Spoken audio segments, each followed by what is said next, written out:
50,000 टंका पाइबा पाई एथर होई जांतु प्रस्तुत। एही दिन मिलिबो सुभद्रा योजना रे टंका घोषणा हेला तारीख। प्रथम दिन में 50,000 लेखाएं पाइबे 5 लाख महिला। हाँ दर्शक बंधु, एथर ओडिशा रे समस्त पॉकेट गरम हेबाकु जाउछि आ समस्त घर को महालक्ष्मी आसीबा पई अपेक्षा करिसेंती। 50,000 टंका पाइबा पई एथर होई जांतु प्रस्तुत, कारण एथिपाई घोषणा होईछि तारीख।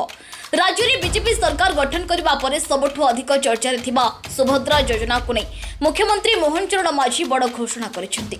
आगामी सेप्टेम्बर 17 रे राज्य में शुभारंभ हेबो सुभद्रा योजना। प्रधानमंत्री नरेंद्र मोदी जन्मदिन अवसर में सुभद्रा टंका रिलीज हेबो बोली जणा पड़िछि। प्रधानमंत्री नरेंद्र मोदी ओडिशा आसी सुभद्रा योजना लॉन्च करिबे बोली कहिसेंती मुख्यमंत्री मोहन चरण माझी। दिल्ली गस्तरे थिबा मुख्यमंत्री मोहन चरण माझी नुआ दिल्ली हजखोज जगन्नाथ मंदिर में महाप्रभु दर्शन पर सेठारे सुभद्रा योजना को नहीं बड़ घोषणा करिसेंती। मुख्यमंत्री कहिसेंती सेप्टेम्बर 17 तारीख प्रधानमंत्री नरेंद्र मोदी जन्मदिन। सही दिन प्रधानमंत्री ओडिशा जिबे। सही दिन आमे सुभद्रा योजनार शुभारंभ करिबो। सुभद्रा योजनार टंका सही दिन रिलीज करा जिवो। एथि सहित एही कार्यक्रम रे राज्यर 5 लाख महिला जोग देबे बोली मध्य मुख्यमंत्री कहिसेंती।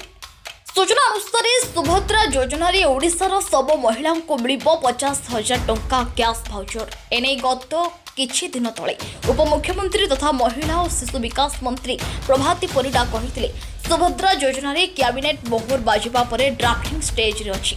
आसंता 100 दिन भितरे सुभद्रा योजना लॉन्च हेबो। एबे नरेंद्र मोदी जन्मदिन को समस्त अनै रहिसेंती।